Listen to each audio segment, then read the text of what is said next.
are watching the English news of Bình Phước Radio, television, and newspaper. I'm The Wang with the latest news for today. Survey on Gia Nghĩa-Chơn Thành expressway basically completed. Đăng district marks 50th anniversary of liberation with remarkable growth. Leader hails General Department of Politics role in military political affairs. Gia Nghĩa Festival Village captivates guests attending UN event in Vietnam. On the afternoon of December 11th, Chairwoman of Bình Phước Provincial People's Committee Trần Hiền chaired a meeting with the Vingroup Techcombank Consortium to examine the initial report on the project to build an expressway from Gia Nghĩa in Đắk Nông Province to Chơn Thành in Bình Phước, which is a section of the North-South Expressway West. According to the investor's representative, the survey for the expressway section passing through Bình Phước has been largely completed. The investor sought the Provincial People's Committee's input on the design options for the intersections between the expressway and Provincial Road number 741 and the Ho Chi Minh City to Zomo Chơn Thành Expressway, along with technical standards for the project. Chairwoman Hiền urged the investor and consulting units to continue to closely collaborate with provincial departments, local authorities, and relevant agencies to ensure the progress and quality of the project. She emphasized the need to submit the finalized research documents to the Provincial People's Committee as per the agreed terms. The Gia Nghĩa-Chơn Thành Expressway is 128.8 kilometers long, with an estimated investment of 25.54 trillion Vietnam dong, divided into 5 sub-projects. Sub-project number 1 focuses on the construction of the main expressway. The entire expressway is expected to be substantially completed by 2026 and operational by 2027. The Provincial Party Committee, People's Council, People Committee, and Fatherland Front Committee of Bình Phước recently held a solemn ceremony to celebrate the 50th anniversary of the liberation of Đăng district, December 14, and received the second-class labor order. On behalf of the provincial authorities, Deputy Secretary of the Provincial Party Committee and Chairwoman of the Provincial People's Committee Trần Hiền extended congratulations and commendations to Đăng District Party Committee and people for their tremendous efforts and achievements over the past 5 decades. One of the notable accomplishments is the economic restructuring that has brought about significant improvements in people's living standards. The provincial leader expressed confidence that the party committee and the people of Đăng district will continue to uphold their spirit of self-reliance and resilience, unity and innovation to overcome challenges to build a prosperous land and a better life for the people. During the ceremony, the district received the second-class labor order conferred by the state president, recognizing its contribution to the national development and defense in recent years. Also on the occasion, 50 outstanding citizens across various fields were commended.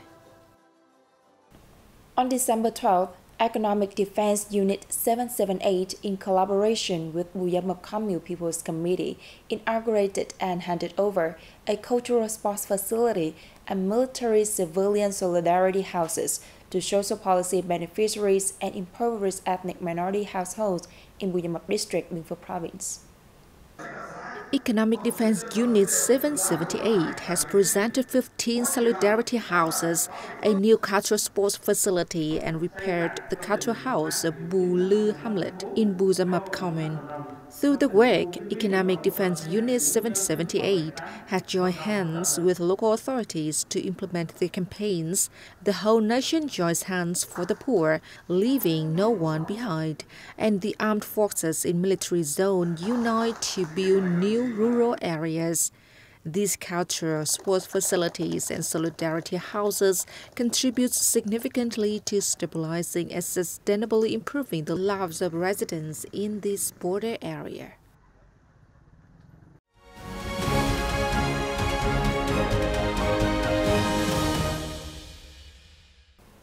And now let's take a look at the top stories around the country.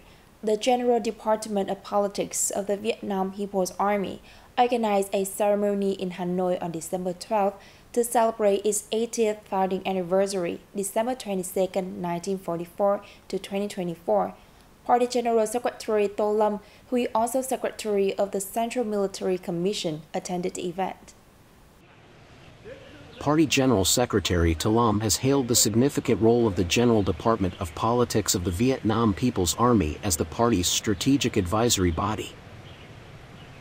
He underscored the need for the General Department of Politics to keep improving political education within the entire army, ensuring the party's absolute, direct and comprehensive leadership over the military and building a politically strong army. He pointed out the importance of improving the quality of learning Marxism-Leninism, Ho Chi Minh's thought, the party's viewpoints and guidelines, and the state's policies and laws, making sure that all soldiers and officers have strong political mettle, stay absolutely loyal to the fatherland, party, state and people, are capable of identifying and foiling sabotage plots, and immune themselves from self-evolution and self-transformation. On behalf of party and state leaders, the Party General Secretary presented the First-Class Independence Order to the General Department of Politics. The Viettel Lạng Sơn Logistics Park, the first of its kind in Vietnam, officially opened in Cao Lộc District, the northern mountainous province of Lạng Sơn on December 11. The Viettel Lạng Sơn Logistics Park has an investment of nearly 3.3 trillion Vietnam dong, $130 million, with the capacity to process up to 1,500 trucks per day. The park is designed following a circular economy model.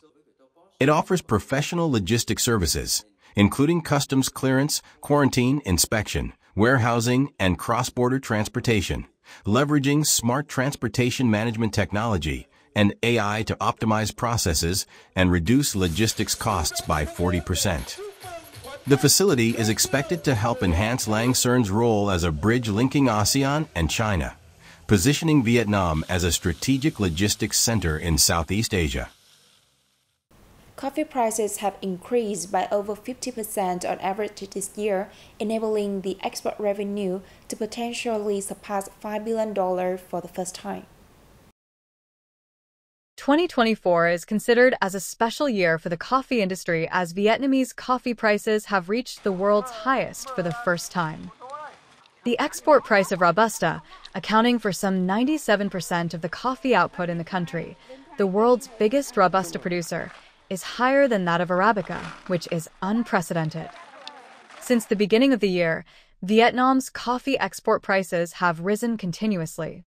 In January, the price was just over $3,000 per ton, but it surged to $5,855 per ton in October.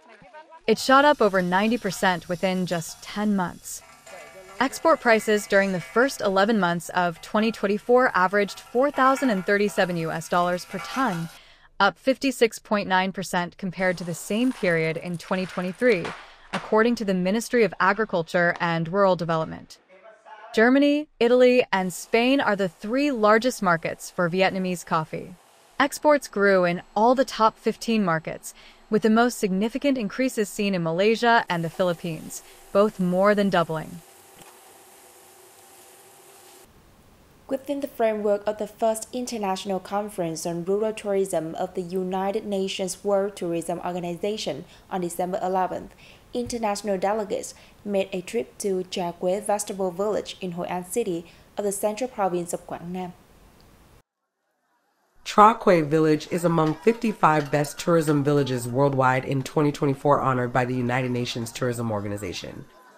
During the trip, the delegates explored a rural market with various local produce and experienced community activities. Trà Quế Village is renowned for its unique organic cultivation method that has been applied for over 400 years. Here, around 200 households grow 55 different varieties of vegetables on 18 hectares of land.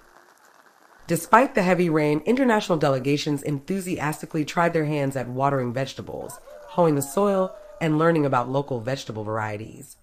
Trà Quế Village has now combined tourism activities with farming.